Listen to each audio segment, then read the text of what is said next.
The video we've been producing all this time is accurate. The reports and evidence we've gathered so far make it evident that we don't require a judge or court ruling to label Tinubu as a certificate forger. The truth is not subjective.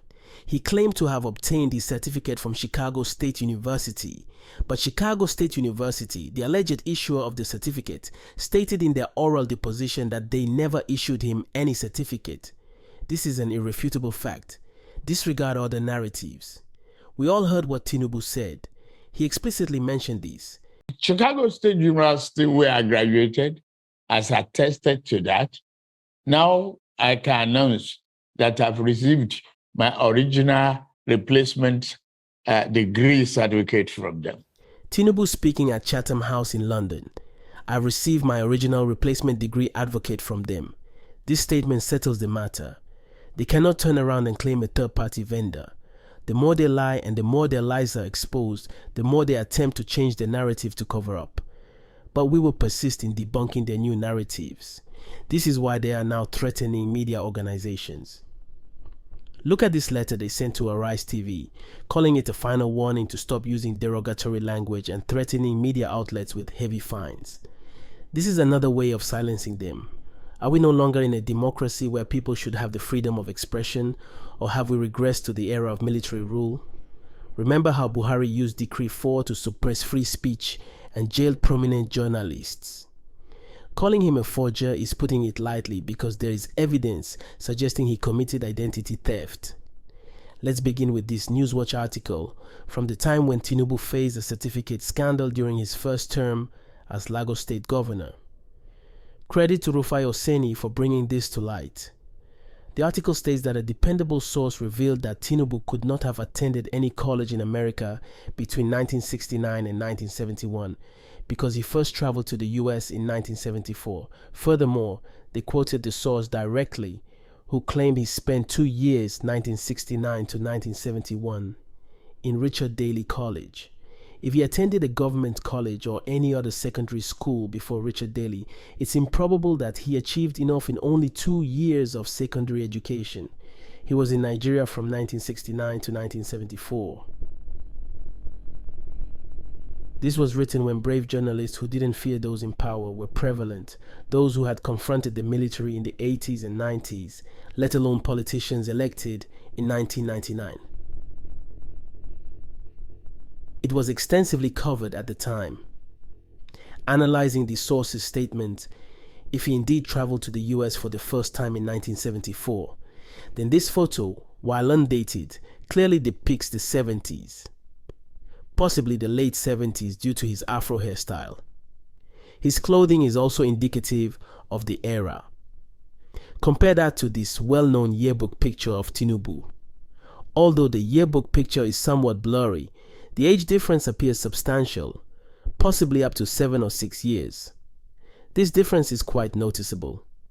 On the left, we have a young man in his early 30s, enjoying life in the streets of Chicago. On the right, we see someone approaching 40, maybe even in his early 40s. Notably, this yearbook is conspicuously absent from the Chicago State University archives. No copies can be found anywhere. There must be a reason for its absence. Apart from his admission record showing a female and discrepancies in the social security number. An appraisal from the university indicates that he did not graduate.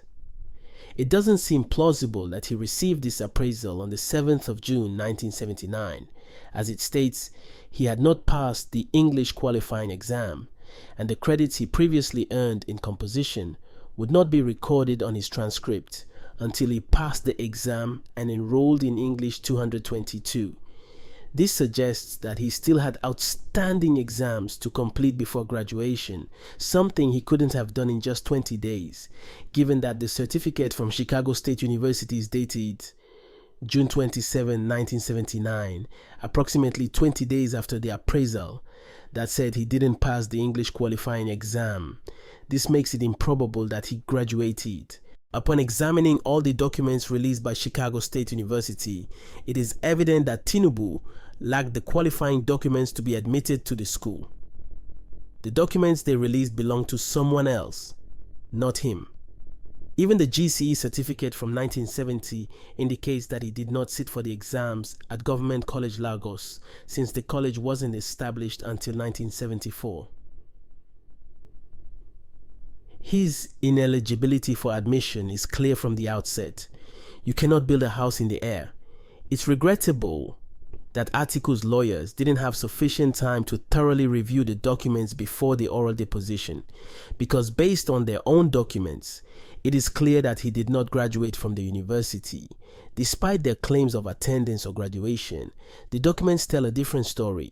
If someone makes such a mistake once, it could be considered an error. If they repeat it, it becomes a pattern of relying on forgery. What's even worse is the silence of all his associates.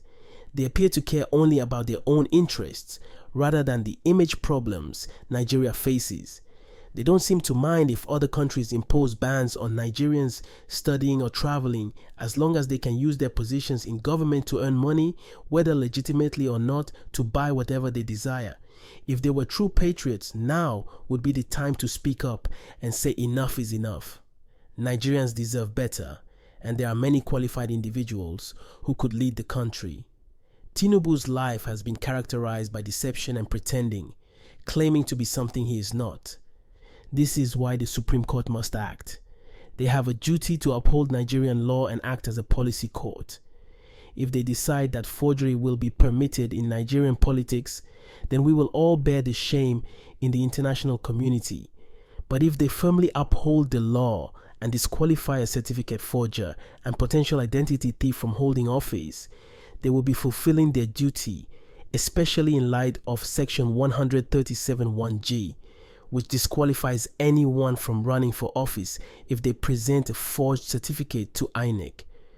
Disqualification should be the only penalty in such a case. Nigerians hope the Supreme Court will do the right thing and restore confidence in the system.